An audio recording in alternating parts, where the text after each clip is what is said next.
Մարդ, ով ինքնասիրահարված է ինքն իրեն, ով հիացած է իրենով, տարված է իրենով եւ ուրիշների ուշադրության կենտրոնում է փորձում հայտնվել, փորձում է կորզել, հափշտակել ուրիշների ուշադրությունը սեփական եսի վրա։ Նրան ամենևին չի հետաքրքրում ուրիշների կարիքը, ուրիշների հոգսերը, ուրիշի ցավը, նրա կենտրոնը, առանցքը ինքն է,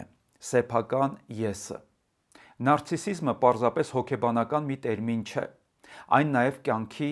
ոճ է, կենսակերպ, որտեղ եսը դառնում է Աստված, առանցք, կենտրոն, եւ ուրիշները պարզապես հանդիսատես են, ծափահարողներ են, հետևորդներ են,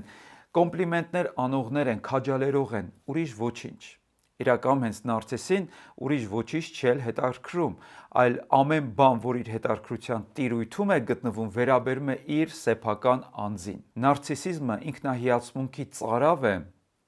որը երբեք ու երբեք չի հագենում, եւ մարդը որքան ստանում է հիացական արտահայտություններ կամ էլ ինքն իրենով հիանում է, այնքան նրա ներսում այդ դատարկության փոսը ավելի է խորանում եւ ոչինչով չի կարողանում նա հագեցնել իրեն եւ լցնել։ Դրա համար նա թմրամոլի նման անդադար նստած է ուրիշների հավանությունների, ուրիշների կոմպլիմենտների, ուրիշների հիացական խոսքերի վրա։ Ուրեմն նարցիսիզմը հոգեբանության մեջ ձևակերպված է կամ բնութագրվում է որպես ինքնասիրահարված վիճակ, ինքնակենտրոնացում եւ ուրիշների նկատմամբ անզգայունություն, նա չի զգում ուրիշի ցավը եւ ուրիշի հոգսը։ Նարցիսին թվում է, թե բոլորը սխալ են եւ ինքը ճիշտ է, բոլորը թերի են եւ ինքը կատարյալ է, ոչ ոք իրեն չի հասկանում, բայց ինքը միշտ ճիշտ է, ինքը միշտ հիանալի է, իր մտքերը միշտ իմաստուն են, դա պարզապես մարդն է կամ ուրիշներն են, որ իրեն անտեսում են, իր արժեքը չգիտեն կամ իրեն չեն հասկանում։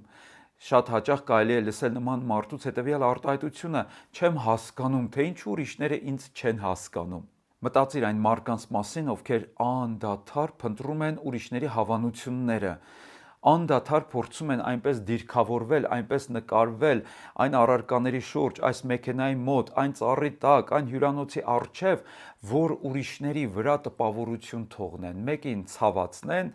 մեկից էլ հիացմունք կորզեն։ Սա հենց սելֆի սինդրոմն է, երբ որ առանցքում մարդու անձն է, իր սեփական, այսպես ասած, ճակերտավոր արժանինքները, իր գեղեցիկ տեսքը,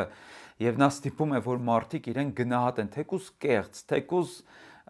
ոչ իրական, բայց միևնույն է, թեկուզ մեկ վիրտուալ լայք, բայց դա նրան դեղի պես անհրաժեշտ է։ Հետևաբար նարցիսիզմը սեր չէ դեպի կյանքը, այլ սեր եւ ուշադրություն է սեփական եսի, սեփական անձի հանդեպ։ Բայց որքան շատ ես փնտրում հավանումներ դրսից, այնքան ավելի շատ ես կորցնում ինքդ, քո էությունը, քո ինքնությունը, եւ նարցիսը կարող է իր կյանքում ունենալ խորը ճգնաժամ, ինքնության ճգնաժամ։